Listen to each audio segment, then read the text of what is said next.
Merry Christmas, church. Tonight I'll be reading from Matthew 2, verse 1 to 18. The verses will be behind me on the screen. That's again Matthew 2, verse 1 to 18. May I remind you that this is the word of our living God. After Jesus was born in Bethlehem in Judea during the time of King Herod, Magi came from the east to Jerusalem and asked, "Where is the one who has been born King of the Jews? We saw his star when it rose and have come to worship him." When King Herod heard this, he was disturbed, and all Jerusalem with him. When he had called together all the people's chief priests and teachers of the law, he asked them where the Messiah was to be born. "In Bethlehem in Judea," they replied, "for this is what the prophet has written. But you, Bethlehem, in the land of Judah, are by no means least among the rulers of Judah, for out of you will come a ruler who will shepherd my people Israel." Then Herod called the Magi secretly and found out from them the exact time the star had appeared. He sent them to Bethlehem and said, "Go and search carefully for the child. As soon as you find him, report to me, so that I too may go and worship him." After they had heard the king, they went on their way, and the star they had seen when it rose went ahead of them until it stopped over the place where the child was. When they saw the star, they were overjoyed. On coming to the house, they saw the child with his mother Mary, and they bowed down and worshipped him. Then they opened their treasures and presented him with gifts of gold, frankincense, and myrrh. And having been warned in a dream not to go back to Herod, they returned to their country by another route. When they had gone, an angel of the Lord appeared to Joseph in a dream. "Get up," he said, "take the child and his mother and escape to Egypt. Stay there until I tell you, for Herod is going to search for the child to kill him." So he got up, took the child and his mother during the night, and left for Egypt, where he stayed until the death of Herod. And so was fulfilled what the Lord had said through the prophets, "Out of Egypt I called my son." When Herod realized that he had been outwitted by the Magi, he was furious, and he gave orders to kill all the boys in Bethlehem and its vicinity who were 2 years old and under, in accordance with the time he had learned from the Magi. Then what was said through the prophet Jeremiah was fulfilled. "A voice is heard in Ramah, weeping and great mourning, Rachel weeping for her children and refusing to be comforted because they are no more." True story is told of tourists who were visiting Scotland and found themselves walking on the lands of Balmoral. It's the Queen's holiday home, was the late Queen's holiday home, and she also was walking at the time that they were walking. She was with her personal bodyguard, Richard Griffin, and she was incognito because of her well-known sort of headscarf and tweed coat. And these tourists met the Queen on a trail from a picnic site that they had just used, but they didn't recognize who she was. And they greeted her. "Where do you live?" they said. "Oh, I live in London," she said. "But I've got a holiday home just over the hill over there." "Oh, how often have you been coming?" She said, "Oh, over 80 years.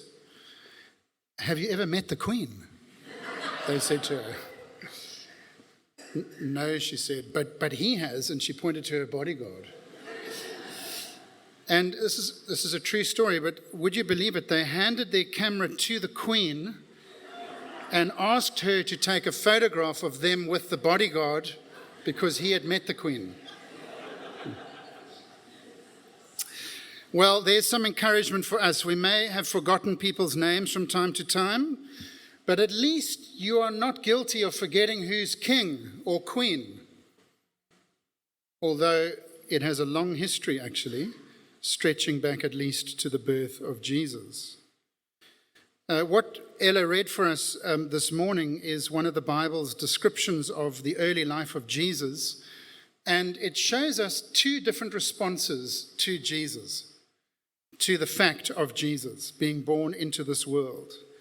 There is Herod, who has a surprisingly contemporary response to Jesus. He'll do anything to cling to his throne. And then there are some magi, some astronomers from the east who become wise, worshipping somebody else's king. And so we're going to look at those two responses. We'll first look at Herod, and I've got 3 Ds. Herod is disturbed, he's dishonest, and he's disobedient. I don't know if you know this about Herod. King Herod was a puppet king of the Jews under the Romans. He was on a tight leash around his neck. And the news of Jesus' birth has a very interesting effect on him. It disturbs him. You can see that in verse 3. When King Herod heard this, he was disturbed, and all Jerusalem with him. It's interesting to me that Jesus disturbs people to this day. It's very up to date. Why is it that a baby disturbs Herod? Surely the most inoffensive, impotent creature, a newborn baby, that disturbs Herod. And the answer is given us actually in the previous verse, in verse 2. Verse 2 says, "Where is the one who has been born King of the Jews?" The Magi ask Herod. "We saw his star when it rose and have come to worship him." There's the reason that Herod is disturbed. Herod wanted to be the only king. But here is news of another king, the real king of the Jews. He had forgotten the great Old Testament promise that is quoted in verse 6. That comes from Micah chapter 5. It says, "But you, Bethlehem, in the land of Judah, are by no means least among the rulers of Judah, for out of you will come a ruler who will shepherd my people Israel." Herod ought to have known that verse. He ought to have been expecting that ruler to be born in Bethlehem. Jesus stands in the line of great King David. King David was Israel's Nelson Mandela. He constituted the nation. He expanded the boundaries. He brought peace and prosperity to the nation of Israel. Jesus was in his line. And though he grew up in Nazareth, he was born in Bethlehem, a very significant piece to the identikit of who the Messiah was going to be. He had to have been born in Bethlehem according to the Old Testament prophets. Herod had forgotten the promises of the coming one who would be called the Christ, who would be the ruler and the shepherd of God's people, the Jews. Herod wouldn't have that because he was the king and he wanted to hold on to his kingship. And isn't that so like us? When we hear that there is another king, that Jesus has come, that we need to step off the throne of our own lives and accept the kingship of another, it disturbs us. And so what we see in Herod's response here really is the clash of two kingdoms. And we see that all around us, don't we? We all pretend that we are the king of our lives. And the problem with that is when I'm pretending to be king and you're pretending to be king and we meet, who is going to be king? It'll be the one with the quickest wit or the sharpest tongue or the biggest biceps or the most accomplished manipulator. And so we cling, like Herod, to our independence. Jesus disturbs us. The second D is that he's dishonest. I want you to look at verse 7 with me, where he pretends to pay homage to Jesus. Herod called the Magi secretly and found out from them the exact time the star had appeared. He sent them to Bethlehem and said, "Go and search carefully for the child.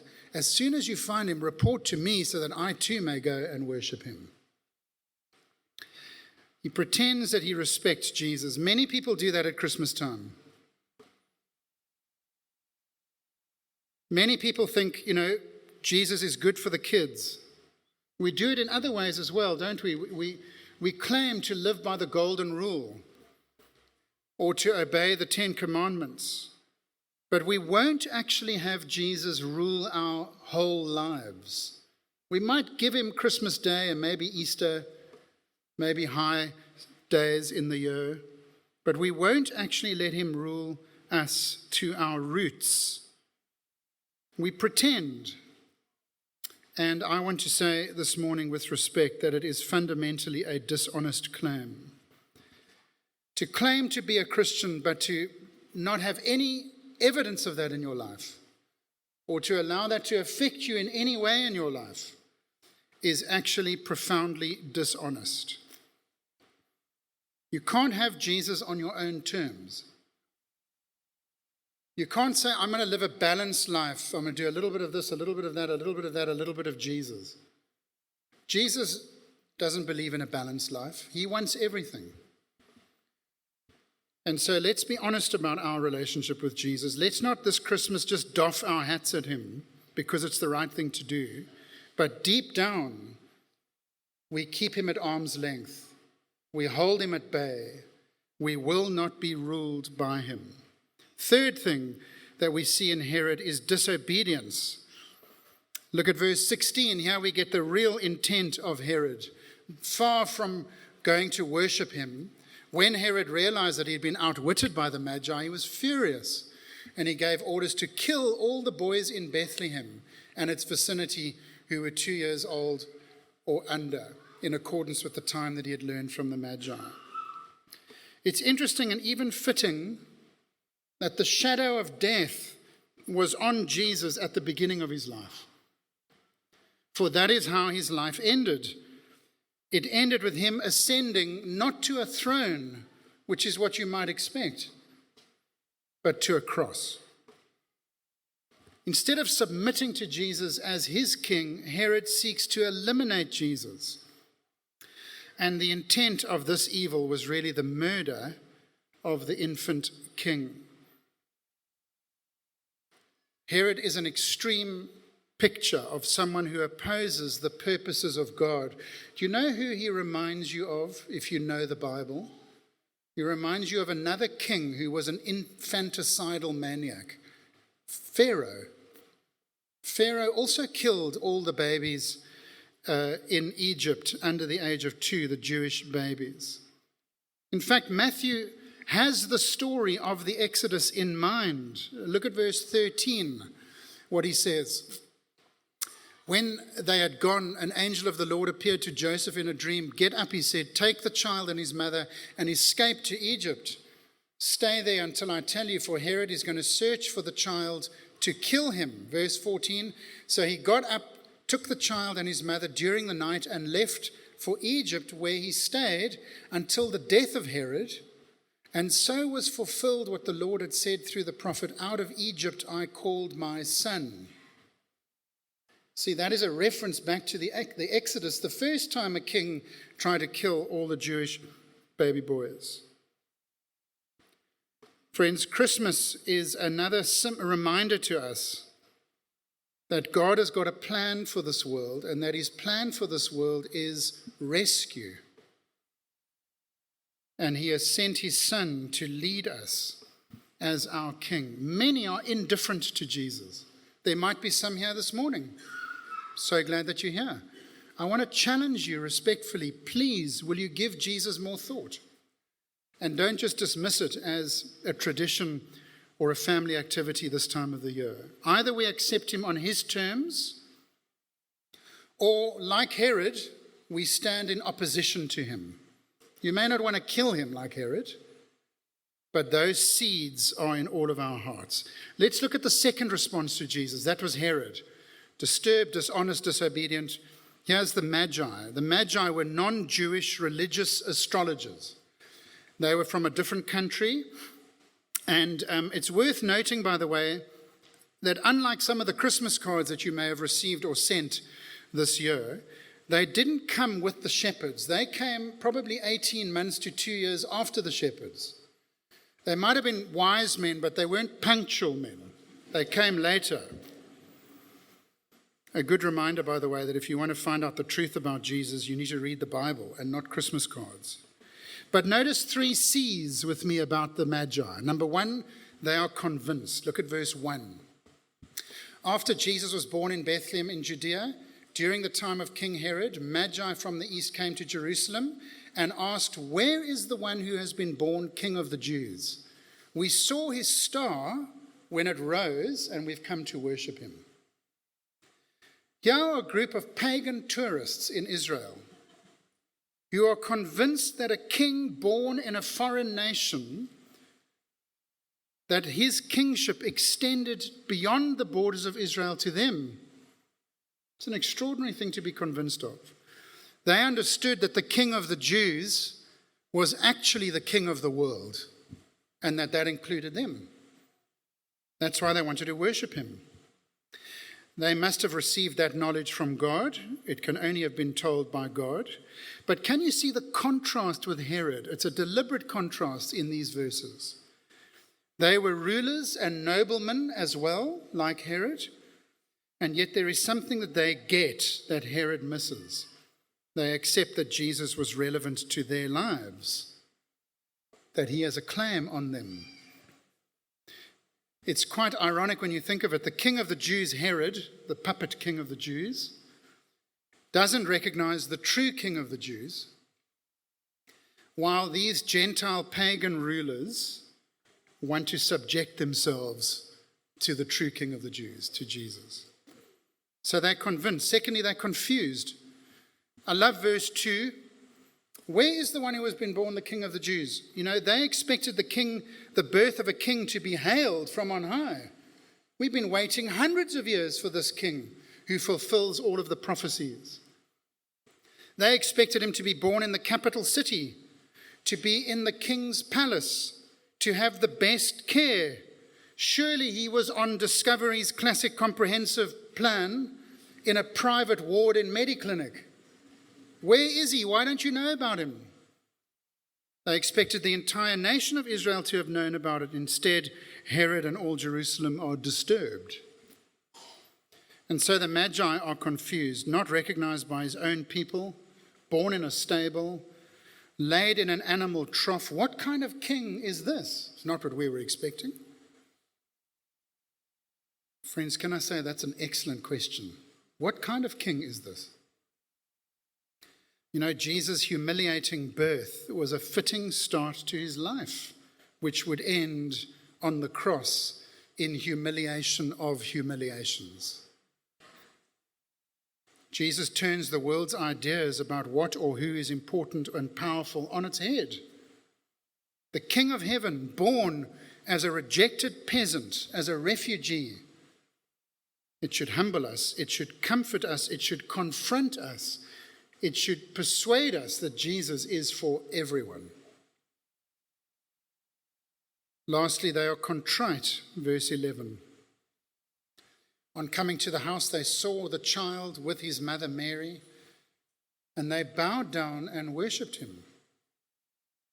They opened their treasures and presented him with gifts of gold, frankincense, and myrrh. Look at their response to Jesus. These sorcerer kings from another country follow the star until they found Jesus, recognizing that his kingship extended to them, and they worship him and bring him kingly gifts. Over time, countless others have come to love and worship Jesus. When they see him, they recognize him as their king. They treat him as their king, despite the fact that he was a helpless baby, contritely submitting themselves to the King of the Jews, to the King of the world, to the King of the universe. And so I want to ask you this morning, as we close, will you respond to Jesus this year like Herod? Or will you respond like the Magi? Will he disturb you? Will you push him away again? Will you keep him at bay? Or will you bow your knee metaphorically in front of him and receive him as he is, the true King of the universe? You know, I know that we've all got to rush off and get busy with other things, but can I just ask you to reflect for a moment in our final song, which we'll come to in a minute, on how you have treated Jesus. I know that many of you have him as your king. That's wonderful. There'll be others here today who think that they have him as their king, but actually they know deep down, if they're honest, that they don't. They are the kings of their lives. Nobody tells them how to live their lives. I want to challenge you to rethink Jesus this Christmas. And you know, I've got a little gift for you if you want it. It's just a little booklet that explains what I've been talking about in some more detail this morning. I'd love to give you to this booklet for free. I won't ask you your contact details. I won't even ask you your name if you don't want to tell me your name. That's fine. But I've got a pile of these booklets here, and if you would like one, which will just give you some time, maybe later this afternoon or tomorrow when things are a bit more calm, to read and reflect and think a little bit more deeply about how you have responded to Jesus. And now will you bow with me as we close in prayer. Loving Father, thank you once again for sending your Son into the world, who comes as a king, a different kind of king, a king who does not take from his people, but a king who lays down his life for his people. Lord, how grateful we are to you that you have sent a Savior to deal with the problem of the world, the problem of sin, that he has made it possible for sin to be forgiven, for hope to be restored, and for friendship with God to be possible. We thank you for this great day and all that it signifies, and we pray this in the wonderful name of Jesus. Amen.